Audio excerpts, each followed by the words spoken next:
Иако и по цели 8 години и 3 продолжувања на рокот за изграда на автопатот Кичево-Охрид, на кој не му се гледа крајот, министерот Бочварски уверува дека истиот ќе бил готов и пуштен во употреба до крајот на 2023 година.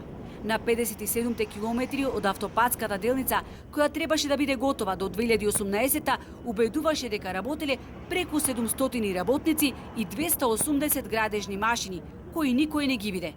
Кога тргнавме од Охрид кон селото Горенци, што е на 8,5 километри од градот, на терен имаше не повеќе од 20 на работници кои работеа на сета можна механизација која беше донесена на локацијата каде што министерот се сликаше и вршеше увид. Го прашавме каде ги изброи 700 работници. Надзорниот орган има обврска да ја следи работата на терен во име на државата и да ја информира и владата, договорниот орган, јавното претпријатие за државни патишта, Министерството, колку работници има на терен, колку механизација и на кои позиции се работи во моментот и како ќе се комплетираат градежните позиции, така и ќе ги завршуваме сите овие градежни позиции кои што излегуваат пред нас. И денес побаравме од изведувачот да ја зголеми динамиката на изградбата на автопатот со посилено темпо. Неизвестно е и дали изградата на најскапиот автопат во Европа ќе ја надмине сумата од фантастични 600 милиони евра.